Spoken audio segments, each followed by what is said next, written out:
अपने यहाँ मानसिक और शारीरिक रूप से होने का प्रमाण देंगे।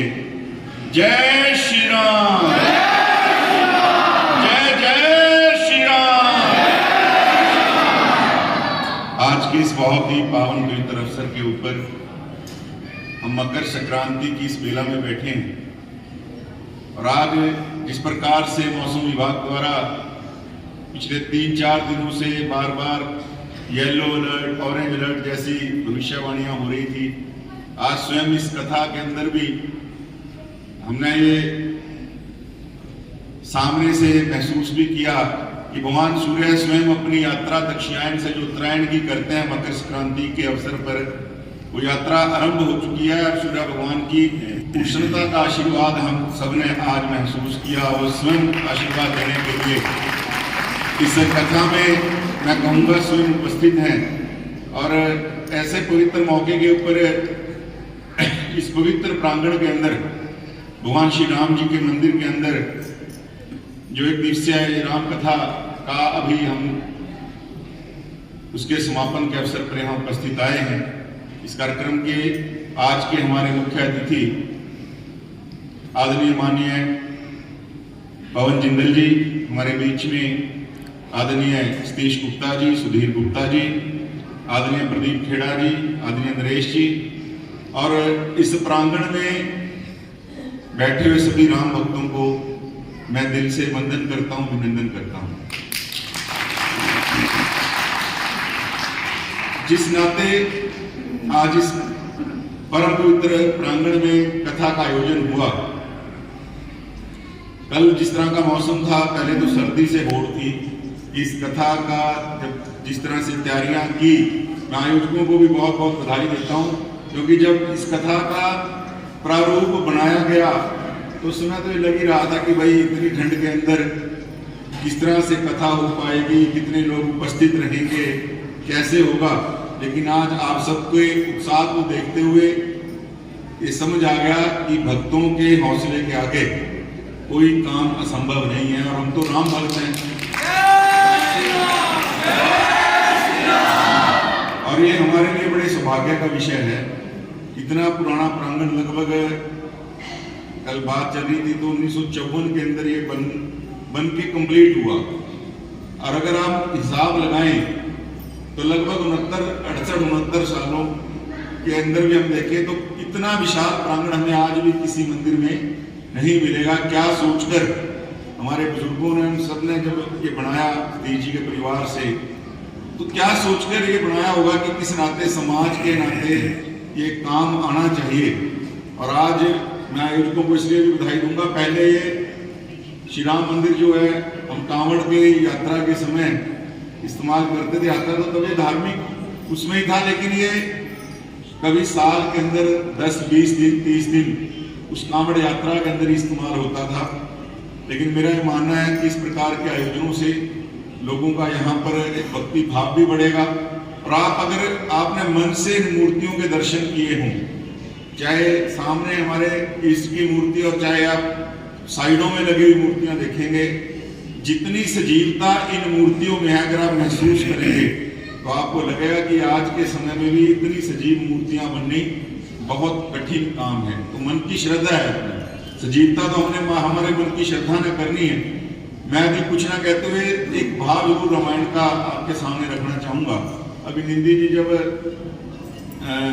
मैं गायन प्रस्तुत कर रहे थे तो उन्होंने एक संदर्भ केवट जी महाराज का दिया, निषाद राज जी का। भक्त और भगवान का रिश्ता रामायण से बढ़िया कोई बता नहीं सकता। जब प्रभु श्री राम जी वनवास के लिए जा रहे थे तो जब उन्होंने नदी को पार करना था तो केवट राज जो निषाद थे उनको प्रभु राम जी ने कहा कि मुझे उस पार जाना है। केवट राज उनको उस पार ले गए। प्रभु राम ने जाकर उस पार जाकर जब केवट राज जी से कहा कि आपकी मजदूरी कितनी हुई, तो उन्होंने कहा केवट राज जी ने कि प्रभु बराबर के लोगों के अंदर लेन देन नहीं होता। अब भगवान रामचंद्र जी इस बात को सुन के बड़ा चौंक गए, क्योंकि उनको लगा कि मेरी तो पहली मुलाकात है केवट राज जी से और मेरा इनसे क्या लेन देन। तो उन्होंने कहा कि आप जरा केवट राज अपनी बात को खुल के बताएं। तो केवट राज ने जो जवाब दिया वो हम सबको समझना चाहिए। उन्होंने कहा कि प्रभु, समय समय और जरूरत की बात है। आज आपको जरूरत है, मैंने इस नदी से आपको पार करा दिया, लेकिन कल जब दूसरे लोक में बैतरणी से पार करने की बारी आएगी तो मेरी नैया को आपने पार कराना है। मेरी आज की मजदूरी आपके उस समय के लिए उधार रही, इसलिए मैंने कहा कि बराबर के लोगों में लेन देन नहीं होता। ये बात केवल भक्त ही अपने भगवान को कह सकता है। ये रामायण सिखाता है, ये रामायण का भाव। हमें ये भाव जो पितृत्व का भाव है या मित्रत्व का भाव है, ये रामायण से आता है। जब रावण के वध के बाद जब रामचंद्र जी वापिस आए अयोध्या के अंदर, सब लोग साथ आ गए, अंगद जी, हनुमान जी, सुग्रीव जी।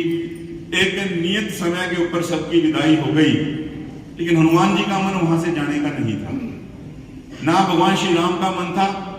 उनको भेजने का सब लोग चले गए। तो हनुमान जी तो साये की तरह प्रभु श्री राम के साथ रहते, जहां भी श्री राम जी रहते तो उसी कमरे में वो नीचे जाके बैठ जाते।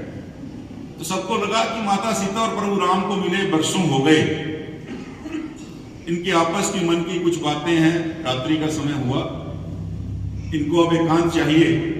तो सब लोग जब जाने लगे, हनुमान जी को बार बार इशारा किया, हनुमान जी वहां से हिले नहीं। उनको जैसे कैसे समझा के ये कहा गया कि ये एकांत का समय माता सीता का। तो बोला क्यों, मेरा क्यों नहीं है? तो उनको किसी ने कह दिया कि भाई ये माता सीता की जो मांग के अंदर सिंदूर लगा है, ये इनको प्रभु राम के साथ एकांत में समय बिताने की आज्ञा देता है, आपको ये कमरा खाली करना पड़ेगा। हनुमान जी बड़े अनमने से मन से वहां से निकले, और सुबह जब प्रभु श्री राम जी का दरबार शुरू हुआ तो सारे व्यापारी हाय दुहाई मचाते हुए इनके दरबार में आए। बोले जी, हनुमान जी ने हमारी सारी दुकानें उजाड़ दी। तो बोले जी क्या हुए? आ रहे और अयोध्या की जितनी दुकानों में जितना सिंदूर था हनुमान जी ने अपने ऊपर उड़ेल लिया और कहा कि प्रभु, अगर एक चुटकी सिंदूर लगाने से माता से कोई आज्ञा मिलती है तो मैंने तो पूरी अयोध्या का सिंदूर लगा लिया, मुझे तो कोई जन्मों